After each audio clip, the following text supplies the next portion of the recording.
आज हम बात करेंगे कंटिन्यूटी इक्वेशन ऑफ सेमीकंडक्टर।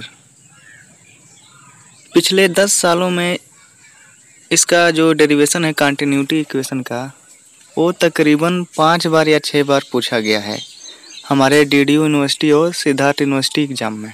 तो आज हम यह समझने का प्रयास करेंगे कि कंटिन्यूटी इक्वेशन को किस प्रकार डिराइव किया जाता है और डिपेंड करता है टाइम और डिस्टेंस पे। यानी कोई भी सेमीकंडक्टर मटेरियल है, उसमें जो चार्ज का जो कंसंट्रेशन है वो कांस्टेंट होता है जब तक किसी एक्सटर्नल सोर्स से वो डिस्टर्ब ना किया गया हो।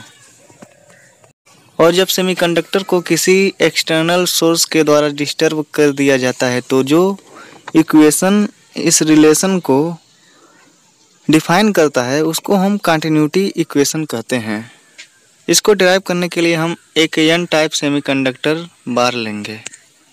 यदि इस जो हमने सेमीकंडक्टर लिया है इसमें आईपी करंट इंटर कर रही है तो हमको आईपी प्लस डीआईपी करंट मिल रही है, अर्थात हमको डीआईपी करंट ज़्यादा मिल रही है। हमने केवल आईपी करंट इसमें इंटर कराया है और हमको आईपी प्लस डीआईपी करंट मिल रही है इस वॉल्यूम से।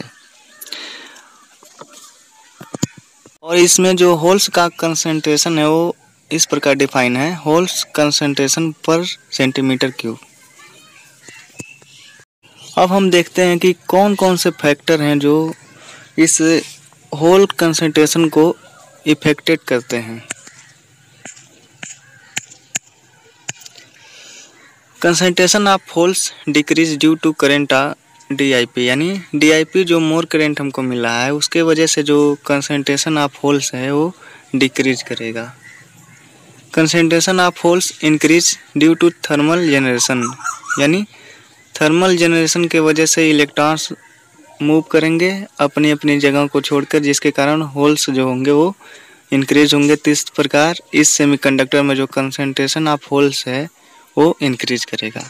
Concentration of holes decrease due to recombination, और जब होल्स इलेक्ट्रॉन से मिलकर रिकम्बाइन करके अपने आप को स्टेबल कर लेंगे तो जो कंसंट्रेशन ऑफ होल्स है वो डिक्रीज करेगा। स्टेप वाइज देखते हैं कि जो सेमीकंडक्टर है उसको किस प्रकार इफेक्टेड कर रहा है। पहला है डिक्रीज नंबर ऑफ होल्स पर सेकेंड, यानी ड्यू टू जो मोर हमारा करंट मिल रहा है डीआईपी, उसके वजह से जो डिक्रीमेंट है वो डीआईपी अपॉन ई होगा।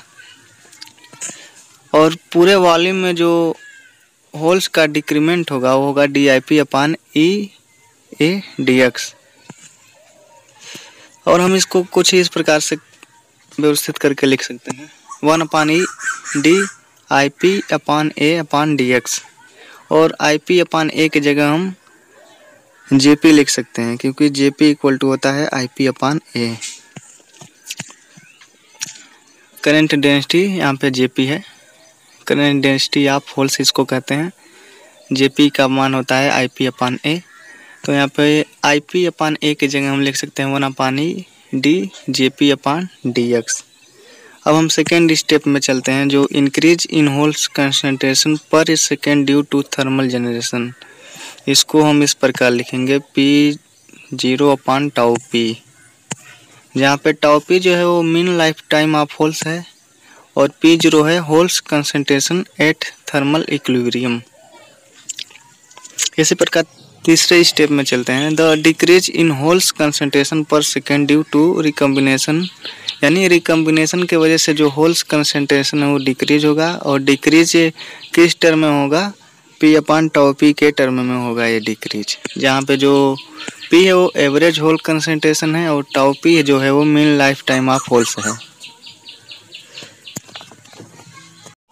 अब हमें पता है कि जो चार्ज होता है वो ना तो डिस्ट्रॉय किया जा सकता है ना जनरेट किया जा सकता है, इसलिए जो इंक्रीज इन होल्स कंसंट्रेशन पर सेकेंड होगा वो इसके इक्वल होगा। पूरे को कंबाइन करके एक साथ हम लिखेंगे तो लिखेंगे del p upon del t equal to P0 upon tau p minus p upon tau p minus 1 upon e del j p upon del x. अब इसको व्यवस्थित करके हम लिखेंगे तो हमको इस प्रकार का इक्वेशन मिलेगा। Del p upon del t equal to p zero minus p upon tau p minus 1 upon e del j p upon del x.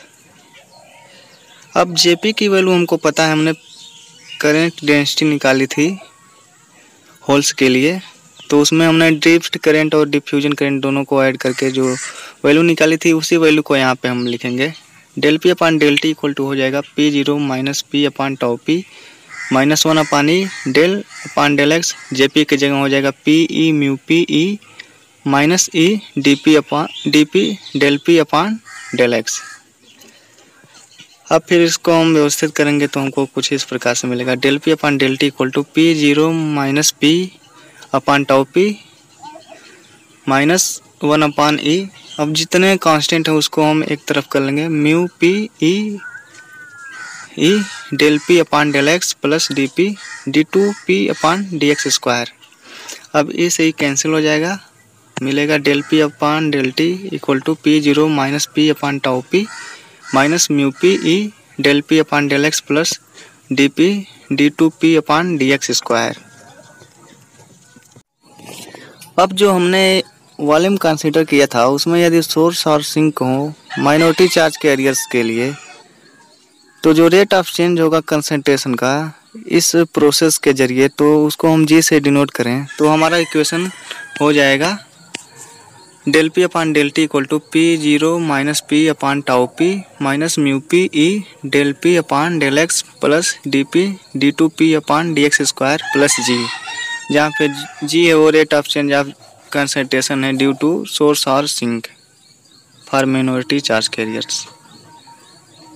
इसी इक्वेशन को हम कहते हैं continuity equations of semiconductor for holes. अब इसी similar equation को हम electrons के लिए भी कुछ इस प्रकार से लिख सकते हैं। D n upon d t equal to n zero minus n upon tau n plus 1 upon e del j n upon del x.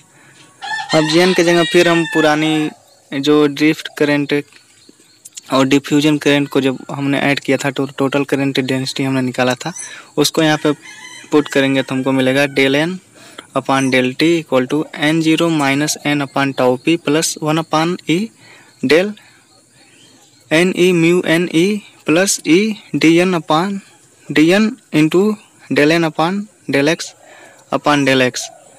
अब इसमें भी हम कांस्टेंट को एक तरफ निकाल लेंगे डिफरेंशियल के, और उसके बाद डिफरेंशियल कर लेंगे जहाँ पे डिफरेंशियल करना है हमको, तो मिलेगा हमको del n upon del t equal to n zero minus n upon tau n plus mu n e del n upon del x plus d n del two n upon del x square. यहाँ पे del x square होगा। तो ये था हमारा continuity equation. आज के इस वीडियो में मैंने कंटिन्यूटी इक्वेशन को किस प्रकार डिराइव किया जाता है और कंटिन्यूटी इक्वेशन क्या होता है इसको हमने देखा।